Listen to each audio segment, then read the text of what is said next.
Olá pessoal, sejam bem-vindos à nossa 22ª aula da disciplina de Cálculo 1. Nesta aula, nós continuaremos a análise do comportamento de funções. Particularmente, nós estudaremos a concavidade e os pontos de inflexão de uma função e faremos o esboço do gráfico dessa função, utilizando as informações analisadas. Dada f uma função derivável no intervalo aberto AB e C um ponto dentro deste intervalo aberto, nós vimos que a reta tangente ao gráfico de f em C, f de C, é dada por y menos f de C igual a f' de C vezes x menos C, isso utilizando o teorema do valor médio. Ou ainda, podemos escrever passando o f de C para o lado direito, ele troca o sinal, ficamos com y igual a f de C mais f' de C vezes x menos C. Desse modo, a reta tangente em um certo ponto P, f de P, é o gráfico da função t, que é dada por um t de x igual a f de C mais f' de C vezes x menos C. Observe nas figuras a seguir que nós temos dois gráficos com concavidades para cima e dado um ponto C, nós traçamos a reta tangente ao gráfico da função neste ponto C. Observe que, em ambos os gráficos, para todo x diferente de C, f de x é sempre maior que t de x. Assim, nós definimos formalmente uma função com concavidade para cima em um intervalo AB, se f de x for maior que t de x, qualquer que seja x e c pertencente ao intervalo AB, com x diferente de c. Analogamente, nós dizemos que uma função f tem concavidade para baixo no intervalo AB, se f de x é menor que t de x, qualquer que seja x e c no intervalo AB, com x diferente de c. Observe que saber se uma curva tem concavidade para cima ou para baixo vai sempre nos auxiliar muito na hora de traçar o esboço do gráfico desta função. Nós faremos isso analisando o sinal da segunda derivada, como veremos na proposição a seguir. A proposição 10 nos diz que, dada f uma função contínua no intervalo fechado AB e derivável até segunda ordem no intervalo aberto AB, ou seja, a derivada até segunda ordem existe, se f duas linhas de x for maior que zero, ou seja, se a segunda derivada for positiva para todo x no intervalo aberto AB, então a função tem concavidade para cima neste intervalo. Agora, se a segunda derivada for negativa para todo x no intervalo aberto AB, então a função tem concavidade para baixo neste intervalo.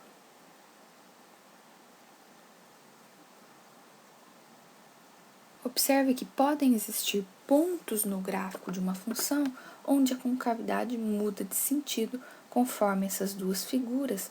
A gente pode notar que na primeira figura a concavidade é para cima até o ponto P e a partir do P a função passa a ter concavidade para baixo. Assim como na segunda função, concavidade para cima até o ponto P, concavidade para baixo a partir do ponto P, nós poderíamos ter concavidade inicialmente para baixo e depois para cima. O que importa é que a concavidade está mudando de sentido. Nós chamamos este ponto P, onde a concavidade muda de sentido, de ponto de inflexão. Nesta primeira figura, nós temos o que chamamos de ponto de inflexão oblíquo e na segunda, um ponto de inflexão horizontal. Então, formalmente, um ponto P da forma CF de C do gráfico de uma função contínua é chamado um ponto de inflexão desta função se existir um intervalo AB contendo C, tal que F tenha concavidade de nomes contrários em AC e em CB, ou seja, F tem concavidade para cima em AC e concavidade para baixo em CB, ou F tem concavidade para baixo em AC e concavidade para cima em CB. Ou seja, tem concavidade de nomes contrários em AC e em CB. Por exemplo, vamos tomar a função f de x igual a e elevado a menos x quadrado sobre 2 e estudar essa função com relação à concavidade e determinar os pontos de inflexão. Note que esta é uma função composta, então ela pode ser escrita como y igual a e elevado a u, onde u é menos x quadrado sobre 2. Então, pela regra da cadeia, a derivada de y com relação a x, ou seja, f' de x, é da forma dy du vezes du dx. Agora, dy du é a derivada de e elevado a u na variável u, derivada de e elevado a u é o próprio e elevado a u, vezes a derivada de u com relação a x, derivada de u com relação a x será a derivada de menos x quadrado sobre 2. Observe que menos x quadrado sobre 2 é a mesma coisa que menos meio vezes x quadrado.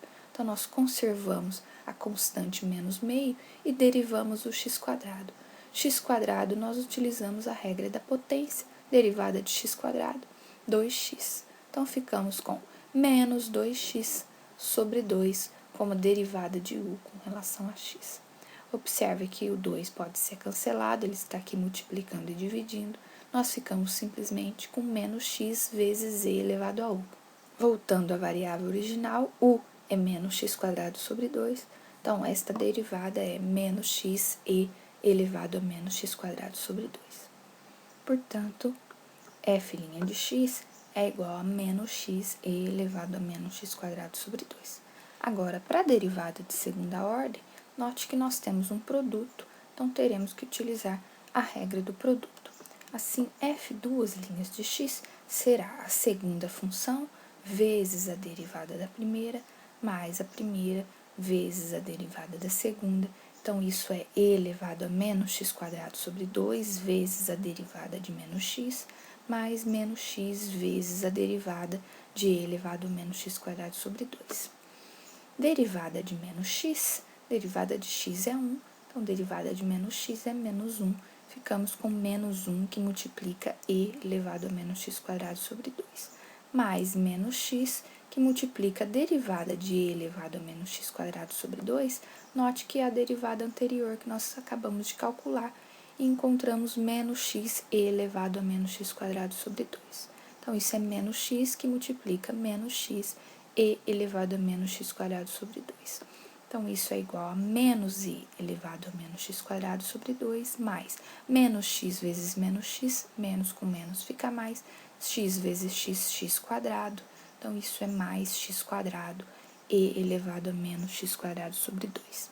Como nós temos e elevado a menos x quadrado sobre 2 em ambos os termos, nós podemos colocá-lo em evidência. Então, isso fica e elevado a menos x quadrado sobre 2, que multiplica x quadrado menos 1. Note que distribuindo essa multiplicação, nós retornamos à função anterior. Então, f duas linhas de x é igual a e elevado a menos x quadrado sobre 2, que multiplica x quadrado menos 1. Nós vamos, então, agora fazer a análise do sinal desta segunda derivada. Observe que e elevado a menos x quadrado sobre 2 pode ser escrito como 1 sobre e elevado a x quadrado sobre 2. Como e é um valor positivo, aproximadamente 2,7172, um número infinito, sua potência será positiva. Portanto, 1 sobre e elevado a x quadrado sobre 2 será um valor positivo para qualquer x. Então, o sinal da f duas linhas de x vai depender do sinal da função x quadrado menos 1. Agora, x quadrado menos 1 só é positivo se x quadrado for maior que 1. X quadrado maior que 1, aplicando a raiz dos dois lados, nós temos que raiz de x quadrado é maior que raiz de 1, que é 1, ou seja, módulo de x é maior que 1, e pelas propriedades de módulo, nós temos que módulo de x é maior que 1, se e somente se x é maior que 1, ou x menor que menos 1. Para recordar isso, veja as aulas iniciais, quando nós falamos em propriedades de módulo. Agora, x² menos 1 é menor que zero, se e somente se o x² é menor que 1, novamente aplicando raiz dos dois lados, nós temos que raiz de x² é menor que 1, ou seja, módulo de x é menor que 1, e pelas propriedades de módulo, módulo de x menor que 1 é equivalente a dizer que x está entre menos 1 e 1. Assim, nós temos que x² menos 1 é negativo para x entre menos 1 e 1 e é positivo para x maior que 1 ou x menor que menos 1. Então, nós temos esta figura com a variação de sinal da f duas linhas. Portanto, pela proposição 10, a função tem concavidade para cima nos intervalos de menos infinito a menos 1 e de 1 até mais infinito, e tem a concavidade para baixo no intervalo entre menos 1 e 1. Assim, nos pontos menos 1 e 1, observe que a concavidade está mudando de sentido. Menos infinito a menos 1, concavidade para cima. No menos 1, ela inverte, se torna uma concavidade para baixo. E no 1, ela inverte novamente e se torna concavidade para cima. Portanto, os pontos menos 1 e 1, a concavidade muda de sentido e nós temos nesses dois pontos, pontos de inflexão. Portanto, os pontos menos 1 e 1 são pontos de inflexão da nossa função. Finalmente, para esboçarmos o gráfico de uma função, nós vamos utilizar o seguinte roteiro. Primeiro, encontramos o domínio da função. Segundo, calculamos os pontos de intersecção com os eixos, ou seja, intersecção com o eixo x e com o eixo y. Terceiro, encontramos os pontos críticos. Quarto, determinamos os intervalos de crescimento e de decrescimento da função. Quinto, encontramos os máximos e os mínimos relativos da função. Sexto, determinamos a concavidade e os pontos de inflexão. Sétimo, encontramos as assíntotas horizontais e verticais, caso existam. E oitavo, esboçamos o gráfico utilizando todas essas informações anteriores. Vamos tomar, por exemplo, a função f de x igual a x² mais 1 sobre x² e vamos esboçar o seu gráfico. Seguindo o roteiro, nós temos no primeiro passo que o domínio da função será os reais menos o zero. Observe que para essa função nós podemos aplicar qualquer valor de x, exceto o zero, porque se nós aplicarmos o zero, nós estaremos dividindo por zero e isso não é permitido, como nós já comentamos. Então, nós não podemos aplicar o ponto zero, por isso o domínio são os reais menos o zero. Observe que a função não tem intersecção com os eixos. Primeiro, nós não podemos aplicar x igual a zero, como nós já comentamos, então nós não temos a intersecção. Y igual a zero, veja que este valor da função nunca será igual a zero. Nós teríamos que ter x² igual a menos 1 para essa função ser zero. E x² igual a menos 1 não tem solução real, portanto, o valor desta função nunca será igual a zero, ou seja, a função não tem intersecção com o eixo, assim, a função não tem intersecção com o eixo x e nem com o eixo y. Terceiro, observe que a função x² mais 1 sobre x² pode ser escrita de uma forma mais simples. Fazendo a divisão por x², nós ficamos com x² sobre x², que é x² mais 1 sobre x². Agora, x² mais 1 sobre x² pode ainda ser escrito como x² mais x a menos 2. 1 sobre x² é a mesma coisa que x a menos 2. Então, escrevendo a função desta forma, nós podemos calcular a sua derivada de uma forma mais simples. Então, a f' de x será a derivada de x², que é 2x, mais a derivada de x a menos 2 será menos 2x a menos 3. Então, a derivada é 2x menos 2x a menos 3. Agora, reescrevendo novamente no formato inicial, nós ficamos com 2x menos 2 sobre x ao cubo, colocando o x ao cubo no denominador, isso fica 2x vezes x ao cubo, que é 2x² menos 2. 2x² menos 2, nós podemos colocar o 2 em evidência. Ficamos com 2 vezes x² menos 1 sobre x ao cubo. Agora, x² menos 1 pode ser escrito como um produto notável da forma x² menos 1 vezes x² mais 1. Então, nós podemos escrever a nossa f' de x como 2 vezes x² menos 1 vezes x² mais 1 sobre x ao cubo. Assim, a nossa derivada só será igual a zero se o x for igual a 1 ou x for igual a menos 1. Portanto, menos 1 e 1 são pontos críticos da nossa função. No quarto passo, nós vamos analisar o sinal da primeira derivada. Observe que a nossa função é dada por 2 vezes x² mais 1, x² menos 1 sobre x ao cubo. Agora, 2 vezes x² mais 1 sobre x² é sempre positivo, nós estamos com potência par. Então, o sinal de f' de x vai depender do sinal de x² menos 1 sobre x. Veja que multiplicando, nós temos a nossa função inicial. Sinal de x² menos 1, nós já analisamos e observamos que ele é negativo para x entre menos 1 e 1 e é positivo para x maior que 1 ou x menor que menos 1. Sinal de x é positivo para x maior que 0 e negativo para x menor que 0. Então, fazendo agora a análise do quociente, nós teremos que mais com menos é menos, então para x menor que menos 1, a função é negativa. Para x entre menos 1 e 0, menos com menos é mais, então entre menos 1 e 0, o sinal é positivo. Entre 0 e 1, menos e mais é menos, então entre 0 e 1, o sinal é negativo. Para x maior que 1, mais com mais é mais, então para x maior que 1, a função é positiva. Então, aqui nós temos a análise do sinal de x² menos 1 sobre x. Ele será negativo para x menor que 1, será positivo para x entre menos 1 e 0, negativo para x entre 0 e 1 e positivo para x maior que 1. Assim, pela proposição 8, nós temos os intervalos de crescimento e decrescimento da função, ou seja, a função é decrescente para x menor que menos 1, é crescente entre menos 1 e 0, é decrescente entre 0 e 1 e é crescente para x maior que 1.